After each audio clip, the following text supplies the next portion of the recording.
ओंकार बिंदु संयुक्तम ध्यायन्ति योगिनः कामदम मोक्षदं श्री ओंकाराय नमो नमः।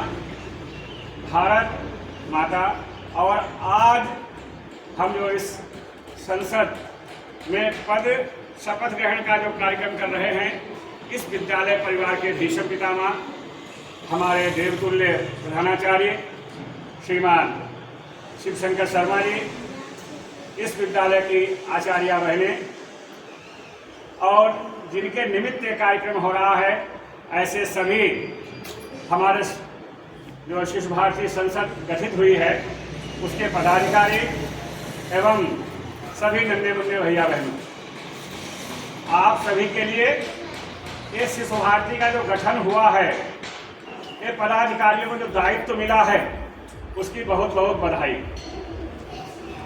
जब भी हमें कोई नया दायित्व प्राप्त होता है तो हम कहते हैं कि हमारे कंधों पर एक अतिरिक्त बोझ आ गया है।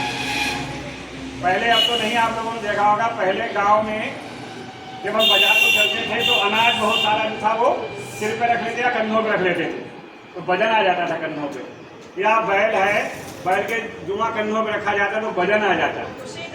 तो वो इसी प्रकार का प्रत्येक दायित्व का, प्रत्येक पद का अपना कोई अलग वजन होता है, भार होता है। इसीलिए कहते हैं दायित्व भार। क्या कहते हैं बच्चों? दायित्व भार। तो जब तक हमें वो पद प्राप्त नहीं होता, जब तक तो हमें उस पद की बड़ी लालसा रहती है, बड़ी खुशी रहती है, उत्सुकता रहती है कि हम ये पद प्राप्त करें, चाहे वो छोटा पद हो या बड़ा पद हो, लगा के जो आपकी बाल संसद का पद हो और चाहे राष्ट्रपति का पद हो।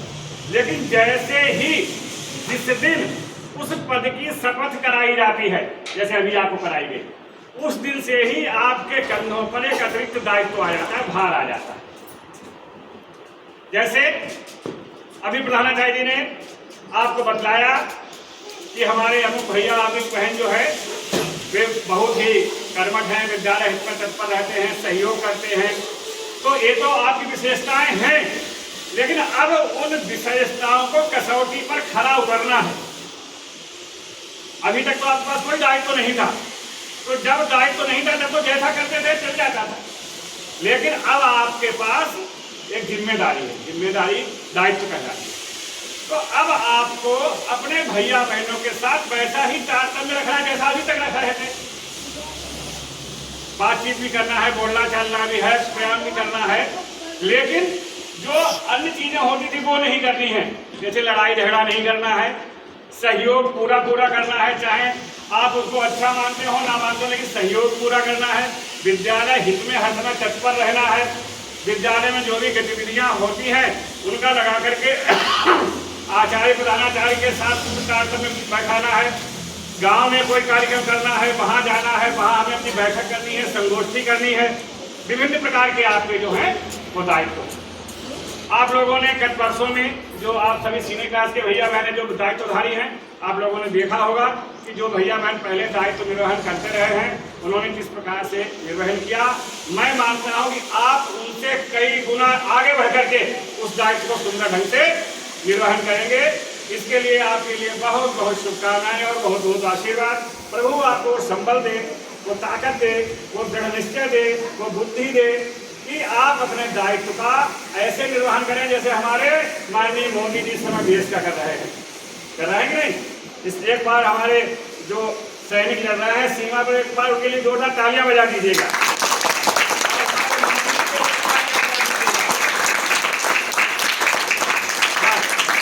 आज हमारे राष्ट्र की बागडोर ऐसे महामहिमों के हाथ में है, ऐसे महापुरुषों के हाथ में है कि भारत माता पूर्ण जो है वो सुख और शांति और सानिध्य के साथ, सौंदर्य के साथ अभिभूत हो रही हैं।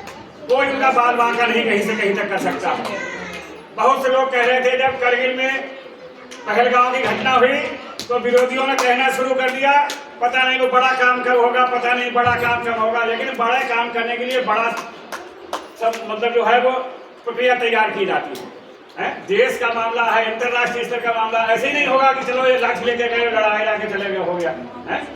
अब आप लोगों ने सुना होगा कि 6 और 7 की रात में जो अटैक किया हमारे देश के प्रहरियों ने, हमारी देश की सेनाओं ने 9 स्थान पर एक संग गोलीबारी की और वो 9 के 9 जो आतंकी ठिकाने थे उनको डिस्ट्रॉय कर दिया, बिल्कुल ध्वस्त कर दिया।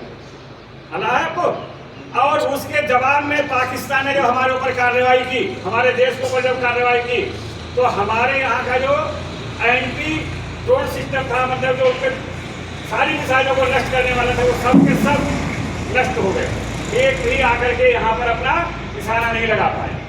तो ऐसे हमारे प्रहरी हैं देश के, ऐसे हमारे नायक हैं देश के, ऐसे हमारे प्रधानमंत्री और राष्ट्रपति और अन्य मंत्री हैं देश के, उनके हाथों में हमारा देश पूर्णतया सुरक्षित है। आज केवल देश में ही नहीं, विश्व में हमारे देश की प्रतिष्ठा है, मान है, सम्मान है। इसके लिए हमारे देश के जो कर्णधार हैं, जो नेता हैं, उन्होंने पूरे तन मन धन से देश की सेवा की। मोदी जी बताते हैं 18 घंटा काम करते हैं, 24 में से 18 निकल के कितने रहे? 6। केवल 6 घंटा ही निद्रा लेते हैं, केवल 6 घंटे ही नींद लेते हैं। तो ऐसा महामानव जो हमारे देश की सेवा कर रहा है, जिसके हाथ में बागडोर है देश की, वो हमारे लिए गर्व का विषय है। ऐसे ही गर्व का विषय आप लोग भी बने अपने विद्यालय के लिए, हैं? जो भरा नहीं है भावों से, बहती जिसमें रसधार नहीं, अब वो हृदय नहीं है, पत्थर है जिसको स्वदेश से प्यार नहीं। हम सब के लिए, अपने देश के लिए हर समय जज्बा होना चाहिए। और देश सेवा की जरूरत नहीं कि आप वहाँ रण क्षेत्र में जाकर ही देश सेवा करें। आप जहाँ भी हैं, जैसे भी हैं, जिस स्थिति में हैं, वहीं पर आप जो कार्य कर रहे हैं, जो दायित्व आपको सौंपा गया है, अगर उस दायित्व का निर्वहन ठीक ढंग से कर रहे हैं तो आप देश की सेवा कर रहे हैं। अगर आप एक विद्यार्थी हैं, विधिवत विद्या अध्ययन कर रहे हैं, तो आप देश सेवा कर रहे हैं। अगर हम एक शिक्षक हैं, विधिवत शिक्षार्थियों को शिक्षा दे रहे हैं, विद्यार्थियों को शिक्षा दे रहे हैं, तो हम देश सेवा कर रहे हैं। किसान अगर सही से किसान उत्पादन अपना अन्न का कर रहा है, तो देश सेवा कर रहा है। मतलब जो भी जिसका दायित्व है, वो अपने दायित्व का अगर विधिवत निर्वहन कर रहा है, तो हमारी भारत माता का आशीर्वाद उसके लिए है और हमारी भारत माता की शान बढ़ती है। आप सब लोग जो आज इस नए दायित्व को प्राप्त किया है, एक बार पुनः उस दायित्व की आपके लिए बहुत बहुत बधाई और आपके लिए इस बात की शुभकामनाएं कि आप अपने विद्यालय के 4 चांद लगाने में और अधिक कुशलता के ढंग से काम करेंगे। जय भारत माता, जय हिंद।